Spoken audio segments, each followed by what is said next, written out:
right. Hello, everybody. All right, I'm here to introduce our next speaker for the afternoon. It's Dr. Emma Batistich. She is amazingly visiting here from New Zealand. She's an emergency physician who's also involved in pre-hospital work as well, and she's here to talk to us a bit on some of the global health work that she's been doing. So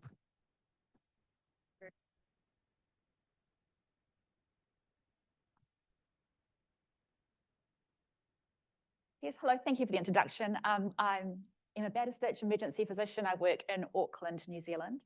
And thank you so much for inviting me to talk at this incredible conference, the theme of which is building connections.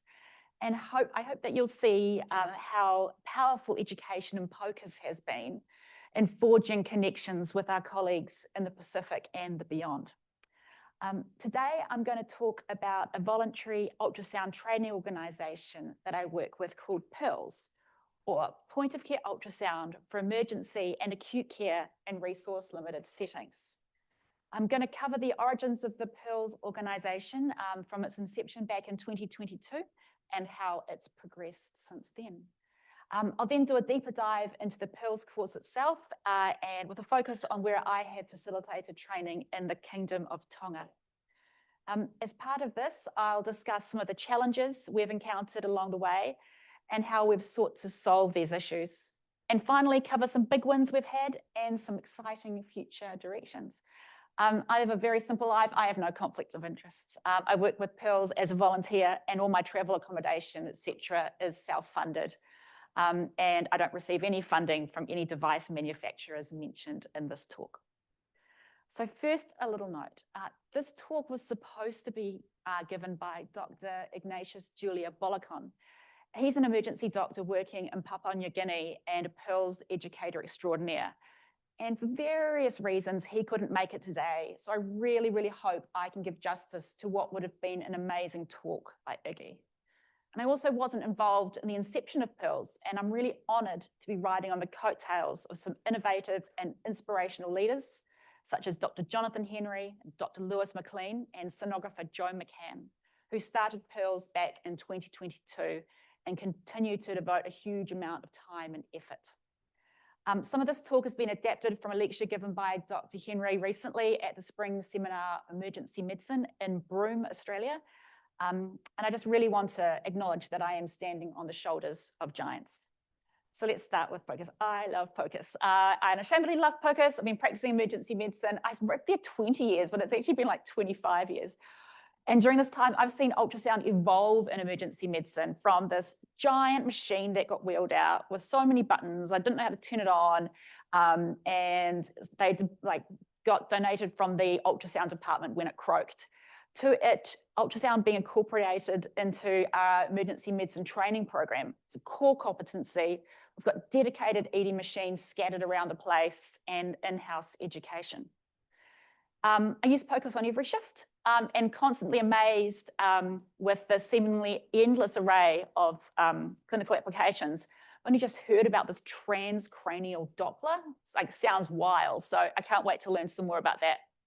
I'm really fortunate, however, to work in a high resource environment. If one of my patient needs advanced imaging, I can access plain films and CT pretty much anytime, and ultrasound within gentleman's hours most of the time.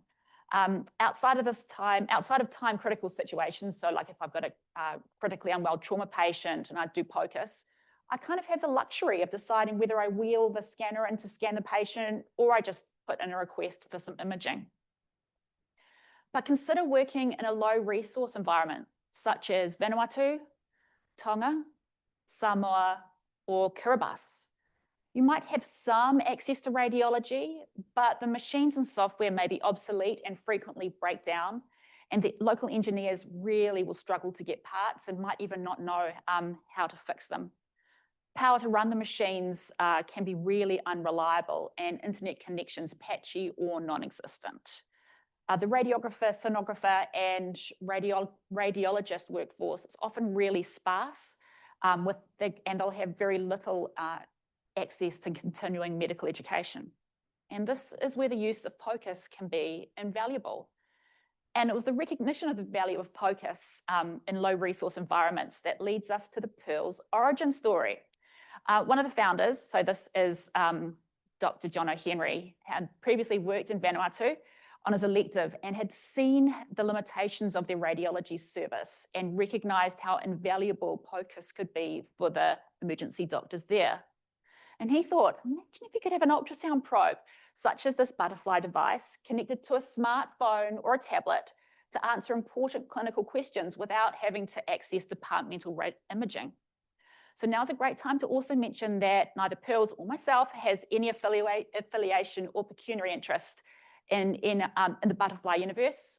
It's one of a number of innovative plug-in devices which you've seen are available in the market. So Dr. Jono returned to Vanuatu in 2022 with a small group of physicians and a sonographer and taught the inaugural 2-day Pearls course. This is for 10 ED doctors, and they handed out 10 handheld probes for the doctors to keep and use after the tutors had left.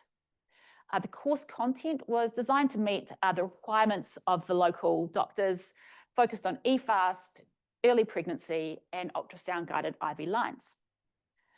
Post-course, the participants were given access to the Butterfly Cloud for free as part of the Butterfly Global Healthcare Enterprise Initiative. So as well as having a wealth of educational material on this, the learners can then upload their de-identified images to the cloud for review by Pearls tutors, giving feedback and optimization tips. And so with this first trip to Vanuatu, the Pearls story started. So what's happened since 2022? Pearls has trained 180 clinicians in 10 countries. And we're expanding beyond the Pacific to Botswana and Nepal. Alan's going to Botswana soon. It's going to be really exciting. And we've distributed 52 probes, often matched with compatible handheld devices. We've got 56 diverse faculty members. We are emergency physicians, intensivists, rural generalists, as well as sonographers and echocardiographers. And we've travelled to teach 19 Pearls courses and have reviewed over 2,000 studies online. And here's a wee timeline. I don't know if I've got a laser pointer here. Is that a laser pointer? Was it going to turn off? Oh, yeah. And there's me. I just come back I was in Tonga and then came back for 2 days and repacked and came here. We've expanded our education program to include a 2-day critical care course. So this focuses on the 4 standard views of echocardiography with an emphasis on detection of pericardial effusions and assessment of right and left ventricular function and pressures, as well as lung ultrasound, looking for pleural effusions, pneumothoraces, and interstitial fluid. After the courses have been run, ongoing education is provided in the form of monthly online lectures uploaded to YouTube, monthly online image review sessions where users can log in and discuss some recent scans that they have done, and we publish a bi-monthly e-newsletter. Dr. Jono in 2024 secured the Australasian College of Emergency Medicine International Development Fund grant of, I had to do this on my currency converter, about $22,000 US, which is amazing. And this has funded some probes for Samoa and the Solomons, as well as travel for some of our Pacific faculty. Other sources of international and local funding have been really invaluable. In Tonga, the Pacific Medical Association has been really generous, donating money for probes and also to help some of our sonographers and echocardiographers travel to the country. The charity is also being launched, so we can continue to receive support from all of our generous donors. And members of the Pearls team published a review article recently on the Australasian Journal of Ultrasound in Medicine and looked at the implementation of POCUS in Tonga, Vanuatu, and Papua New Guinea. And they concluded that the Pearls program presents a scalable, sustainable framework for POCUS education in resource-limited environments, fostering local expertise and enhancing acute care diagnostics. Something that we've been really, really excited about is Train the Trainer. While teaching local doctors to become proficient in POCUS was the initial aim of Pearls, we've recognised that having local doctors become expert trainers and POCUS champions is by far a more powerful and sustainable model. So far, we've had 16 doctors attend the Pearls Train the Trainer program, and we're immensely proud that 8 doctors from the Pacific have taught on at least one course as faculty. Okay, now I'm going to take you to a deeper dive in Pearls and focus on where I have facilitated training in Tonga. So Tonga the Kingdom of Tonga is a archipelago of around 171 islands in the Pacific, 45 of which are inhabited. And it's about a 3-hour flight from my hometown of Auckland. The population is roughly 100,000, and most of these people live on the main island of Tongatapu. Tonga has 4 main hospitals: Viola Hospital on the main island, and 3 smaller hospitals on the outer islands of Eua, Va'avao, and Haupai. Viola Hospital in Tongatapu is where we run our Pearls courses from. This is their national referral centre, offering surgery and some limited intensive care facilities. They quite often have visiting teams from Australia and New Zealand to perform specialist clinics and specialist surgeries such as cardiac and urological surgery. And they'll go over with everything like the ECMO machine and the perfusionist, bypass machine. So at this hospital, there is access to plain radiology and there's a CT scanner. And sometimes there's access to sonography too, but all of these come with the limitations I discussed previously, and it doesn't take much to knock out the CT scanner for a week. And I think they've got 1 sonographer, so if they're not there, that's it. There's no scans.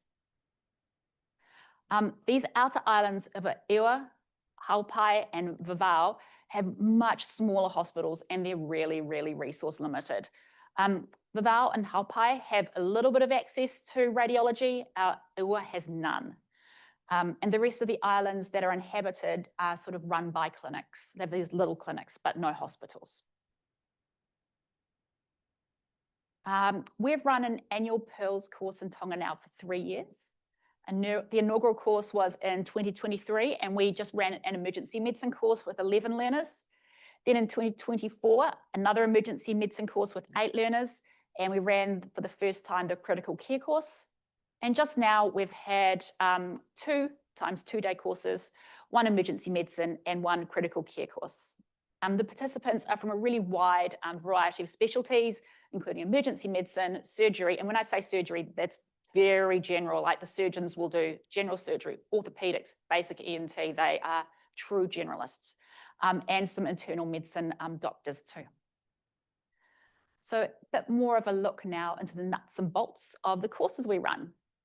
So to get things rolling, all participants get their Welcome to Pearls email with directions to some pre-reading modules on the Butterfly Enterprise site, and we set up a login for them as well.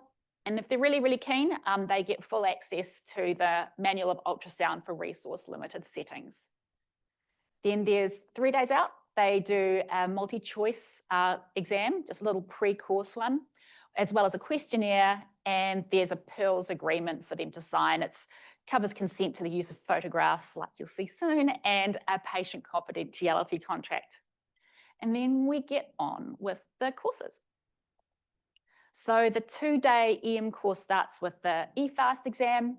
Then we look at early pregnancy with a focus on looking for intrauterine pregnancies and ectopics, which is of course life-saving. They actually had a patient with an ectopic pregnancy on Eua, which really is very, very resource limited. They flew a team out there. So this was diagnosed with POCUS. They flew a team out there and did the operation in the school hall, saved her life. And then we do ultrasound guided IV practice. So each new skill is introduced with a brief lecture, and then we do a whole lot of hands-on scanning on our lovely live volunteers. For IV access practice, we just love making phantoms out of chicken breast. It works so well. And this year, the chicken breasts were massive. We had no idea where they came from, but they were chunky. We stuffed them with IV tubing. And I don't know, I reckon they're better than, I don't want to upset anyone of our vendors, but I reckon they're better than the commercially available ones. They just get that sort of meaty feel, and you can see tissue planes. Of course, they're a bit stinkier and have more bacteria, but I reckon they're way, way better. And there's our learners practice. We need to get a little bit of innovative with our early pregnancy practice. If there's a pregnant nursing student around or somebody, we will ask them if we can scan their little bump, but we're really mindful of ALARA principles and limit scanning time. So we make this cool little model with pickles. I don't know if you call them pickles, like little pickles, little Cornetian pickles. And you put them inside a water, so you get a balloon, you put the pickle in the balloon, you put water in the balloon, and then you put that balloon in another balloon. And you'll see. And then they're scanning. And look, here is our pickle baby. It's 11-week, 2-day pickle baby. It's adorable. And so they can measure crown rump length and all that sort of thing. It's really cute. I know. Just congratulations. It's a pickle. At the end of our 2-day course, we run a scanning OSCE session and with a short Viva and MCQ. And of course, everybody gets a certificate and we all get our photo taken. Critical care course, another 2-day course. We go through basic echocardiography, standard 4 views, the focus on assessment of left and right ventricular function and some pressure assessments as well. And then of course, I could look at this image all day long and then put a needle in it. But isn't it so beautiful there? We do a assessment of pericardial effusions, pretty common in Tonga, lots of, unfortunately, there's no cancer care in Tonga, so lots of untreated malignancies, as well as tuberculosis causing pericardial effusions. And then IVC volume assessment as well. And because of the extremely high prevalence of rheumatic fever in Tonga, we do a special lecture on the valvular and chamber abnormalities associated with acute and chronic rheumatic heart disease. It's clearly a really super specialized topic. There's so much to learn for this. But the Tongans will be seeing lots of patients with this condition and being able to recognize an abnormal valve like the severely stenotic mitral valve and then refer on for further testing and treatments is extremely important. So I've got visiting overseas teams that go over and do clinics and then surgery. So getting a patient commenced early on penicillin and with the referral for review can be life-saving. And this is something that's extremely important to our PEARLS philosophy. It's adapting our knowledge sharing for the local needs. You may have noticed on the EM course that the mainstay of ED POCUS scanning, the abdominal aortic aneurysm scan, isn't taught. Unfortunately, in resource-limited settings such as Tonga, there's no access to emergency vascular surgery. So patients presenting with ruptured AAAs are palliated.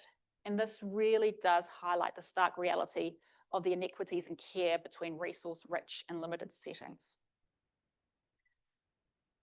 Part of the critical care course, we cover lung ultrasound. Amazing lecture yesterday. It's very inspiring. We look for pleural effusions, the presence or absence of lung sliding, and B-lines as a beautiful artifact that can indicate the presence of interstitial syndrome. Again, after each lecture, we do hands-on scanning of our healthy volunteers. And finding volunteers can be a bit of an issue. We do the teaching in the nursing school. So some of the nursing students might be available. Otherwise, we'll jump in. But last year, I brought my own. My partner came over for the echo thing. And at the end, he had 4 little red dots on him. And there was lots of complaining about, I'm so sore when they were doing. Anyway, he did have some fun times as well. And then after the critical care course, we do the same format of summative examination and then certificates at the end. Something that I think is super powerful is this post-course image review. So we encourage all our learners to keep scanning and upload their images to the Butterfly Cloud. Each participant is allocated a coach and we can be tagged, and then when a scan is uploaded, we can review it. So let's have a look. Oh, and patient confidentiality is extremely important. Like the cloud is very, very secure, but we ask that all of our scans are de-identified, just initials and gender with a brief clinical synopsis. So let's have a look. So let's have a look at this person's scans, and we'll look at this one. Oh, beautiful image of free fluid in the rapid quadrant. It's been labeled well, love it. And then we can give feedback. Here's a little screen grab from one of our faculty who I work with, the amazing Dr. Gabby King. giving some feedback on images, and then they have a little conversation about ways that the images could be optimized, and these messages can ping back and forth from the learner. There's also a quality assurance module built into this online uploading site, and so we can comment on the adequacy and the accuracy of the scans. Just thought you might want to look at some cool images that our local doctors have captured recently. So this is neat. Well, I think it's neat. A male patient comes in, they've been stabbed, and initially the first EFAST was negative, but so definitely something evolving there now. So that's why I love POCUS. It's dynamic, it's repeatable, etc. This is a nice image of a 22-year-old who came in with shortness of breath, and the doctors there were wondering if it was an effusion or pneumonia. And this is the sort of right upper quadrant view. You can see beautiful lung hepatization with some air bronchograms, and this patient has pneumonia. Oh, and the spine, look at the spine going all the way across the diaphragm. It's just beautiful. Oh yeah, so this is a scan from an 18-year-old patient with dengue. So the Pacific's had a big outbreak of dengue recently. And POCUS has been really useful to look for the hemorrhagic complications. And this person again has some free fluid in their abdomen. Oh, and finally, this is a bit of a sad one. So 42-year-old with long-standing untreated hypertension, not unusual in the Pacific Islands and actually in New Zealand, presents with chest pain and collapse, very hypertrophied left ventricle, and this pericardial effusion here. So I'm going to run that again with a bit of RV collapse, obviously extremely concerning for type A aortic dissection. Again, unfortunately, a fatal condition in a resource-limited environment. But, securing a diagnosis is really important for, prognosis, so we can tell the patient and the family what to expect next. I now want to talk about some challenges we've encountered with our courses in Tonga and some of the solutions we're working on, along with some big wins that we think we've had. Had a little bit of issue with lack of engagement with the pre-course reading and MCQs. And look, we totally get it. Like working in a low resource environment with high workloads and little or no access to non-clinical time are really big barriers to completing online pre-course learning. And at present, we direct our learners to the butterfly modules, and they're really, really good, but they also can take quite a lot of time to complete and might not be entirely relevant to a low resource setting. So our plan is to create shorter, snappier, PIL-specific pre-reading and education, which will hopefully improve engagement on our very own website. That's going to be a little job for me to work on soon. We'll also upload training videos and tutorials specific for PILs, so watch the space. Okay, so IT. Anything to do with ultrasound, IT becomes a big issue. Angry Panda. So it's been a real issue for us, both in terms of hardware and internet connectivity. So we've previously provided only the probes to our learners and had the users connect to their own phones, and this caused all sorts of headaches with battery life issues, drop Wi-Fi connections, and it's super frustrating, the 2 connections, and for some reason the lightning connection just seems to always fail. And I wonder if it's something to do with the humidity in Tonga, like 90, 99, 95% anyway. That was my theory. So we think we've solved some of these issues by providing dedicated iPads with USB-C entry points for each device, and that's been kindly donated by the Pacific Medical Association. iPads also having a larger screen, so image quality is a little easier to interpret. So at Biola Hospital now, we've now got 7 butterfly probes with 7 tablets that are distributed across the hospital. And look, access to Wi-Fi will always be an issue because we would love our POCUS users to upload their images to the cloud. But this year, the connection seems better. You probably might have heard there was a giant volcano that erupted there a couple of years ago, and that wiped out the fiber connection. And so a whole lot of new cables been laid, and I wonder if it's slightly better. If a user is logged in, however, even if the Wi-Fi is not working, they can still scan and then upload when the connection is established. So skill and enthusiasm decay over time is a real issue for all POCUS users after attending a course. Like, who here's attended a course? It's like, I'm going to scan every gallbladder I can see, and then, yeah, you don't. So we've found that in the first few weeks after running a course, the participants are really keen uploading their scans, but this inevitably will decrease over time.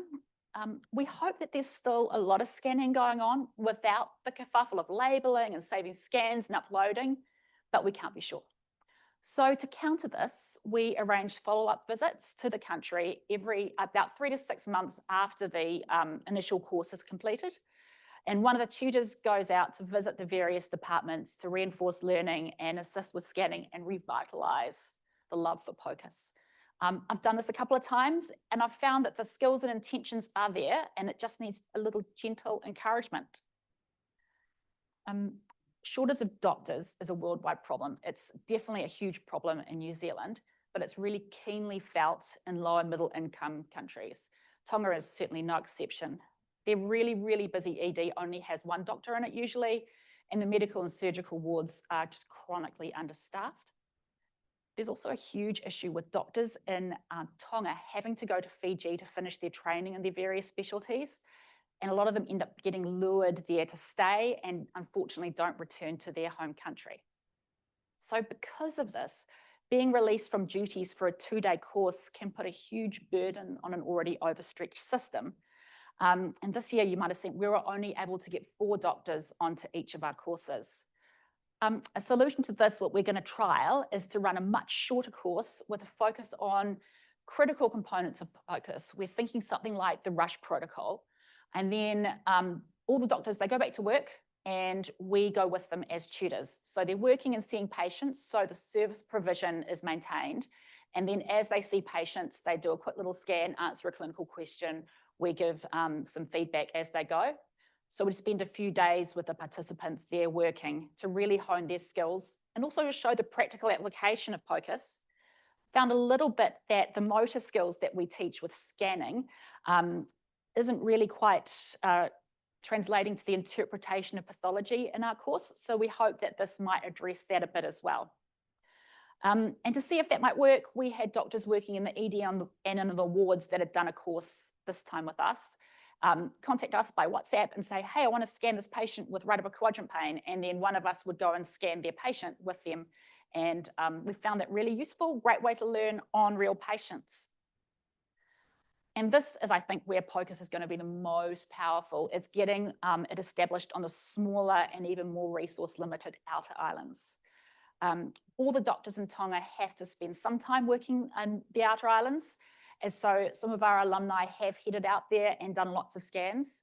And we've previously had permanent doctors from Vivau and Haupai who have come on our courses. But again, travel and release from their duties is a big issue. And the hardware out there, we're not entirely sure what machines they've had. We've heard different things. We don't know if they're working or if they're being used. So next year, I'm got a sabbatical. So next year, I'm going to visit the outer islands, armed with butterflies and devices, and hopefully do a whole lot of scanning out there with the local doctors. Because as you know, I love ultrasound, but I also love tropical islands. So it's win-win-win for everybody. This is Vivau, and I haven't visited there yet, so I am extremely excited. And as I mentioned earlier, something we're very aware of is that reliance on visiting overseas POCUS tutors really isn't sustainable. Tongan doctors are super smart and have picked up POCUS really quickly with huge enthusiasm. So in order to build capacity, we've been using the Train the Trainer program with our doctors, and our first local educator, Dr. Alicia Ma'al, that's him on the left, is our first local educator. We would love to get him trained up even more. We've hatched some plans, if he can be released, for him to come to New Zealand and work with some of our sonographers and echocardiographers and get him to teach on one of our echo-guided life support courses that we run to really hone his teaching skills. And we've already identified a few other Tongan doctors who we think would be perfect for this. One of the junior surgical regs who did the emergency medicine course went straight to the ward and taught his senior how to do an EFAS scan. And I went and did some scanning on the wards with them, and the knowledge translation was amazing. She just had taught it so well. So in conclusion, I'd like to end with this quote that one of the participants who completed the ED course said to me. And I think this really epitomizes how practice-changing POCUS can be in low and middle-income countries for the dedicated doctors that do such amazing work with limited resources. And that's it. Probably finished a little early, but thank you so much for your attention today. Thanks. Please reach out if you've got any more questions. There's my email address, and there's lots of other handles and places that you can have a look.